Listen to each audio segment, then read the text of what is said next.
Assalamualaikum warahmatullahi wabarakatuh. Bagaimana kabar kalian hari ini? Semoga kita senantiasa diberikan kesehatan. Sebelum belajar bersama, jangan lupa untuk berdoa terlebih dahulu ya.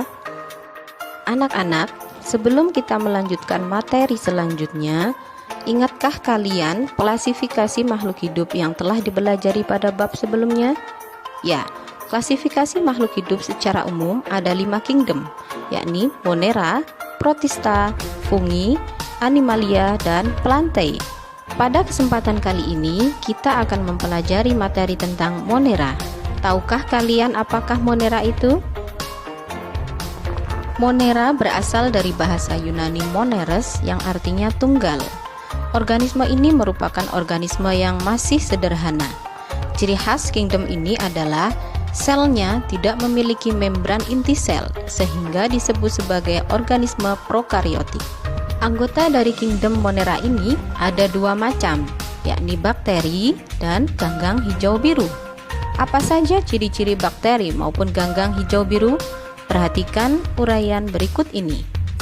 Bakteri. Ciri-ciri bakteri terdiri atas satu sel atau uniseluler, ukurannya antara 1 sampai 5 mikrometer sehingga hanya bisa dilihat dengan menggunakan mikroskop. Bentuknya ada yang batang, bulat, spiral, koma. Ada yang bersifat aerob dan juga anaerob. Agar kalian lebih mengenal beberapa bentuk bakteri, silahkan perhatikan gambar berikut. Bakteri yang berbentuk batang atau spiral dapat bergerak karena mereka mempunyai flagel atau bulu cambuk. Yang perlu kalian ingat, tidak semua bakteri merugikan. Ada juga yang menguntungkan. Contohnya, bakteri Escherichia coli terdapat di usus besar yang berfungsi untuk membusukkan sisa-sisa pencernaan. Contoh lainnya, bakteri Rhizobium leguminosarum yang terdapat pada bintil akar kacang-kacang. Ada beberapa contoh bakteri yang merugikan.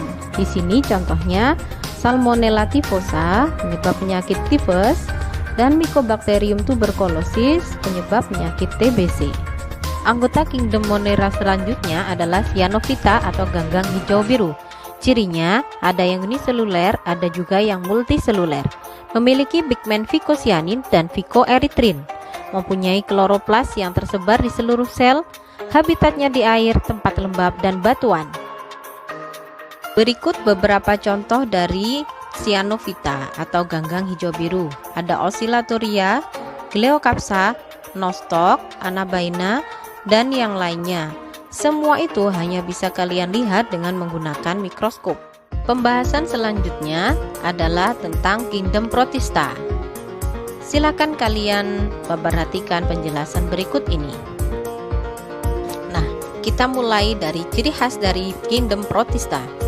Pada kingdom ini, inti selnya sudah diselubungi oleh membran inti sel, sehingga dia disebut sebagai organisme eukariotik. Kingdom Protista dibagi menjadi 2 kelompok, yakni protozoa dan ganggang atau alga.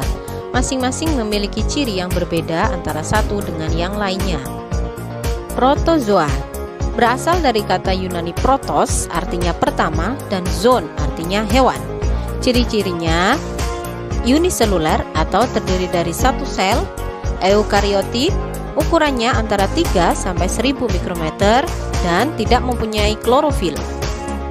Berdasarkan alat geraknya, protozoa dibagi menjadi 4 macam. Rhizopoda dengan menggunakan kaki semu, flagellata mempunyai bulu cambuk, ciliata dengan bulu getar, dan sporozoa tidak mempunyai alat gerak. Namun demikian, dia dapat berpindah tempat. Selanjutnya adalah ganggang atau alga, yakni kelompok protista yang menyerupai tumbuhan. Ciri-cirinya ada yang uniseluler, ada juga yang multiseluler, mempunyai klorofil serta pigmen yang lain, bersifat autotrof, habitatnya ada di air, batu, dan tempat lembab. Berdasarkan pigmennya atau zat warna yang dimiliki, ganggang atau alga dibedakan menjadi 4 kelas, yakni alga coklat, alga hijau, alga merah, dan alga keemasan. Di dalam perairan, ganggang berperan sebagai fitoplankton yang merupakan bahan makanan bagi ikan. Demikian tadi pembahasan tentang kingdom Monera dan kingdom Protista. Semoga semakin menambah pengetahuan serta pemahaman kalian mengenai klasifikasi makhluk hidup. See you next time. Assalamualaikum warahmatullahi wabarakatuh.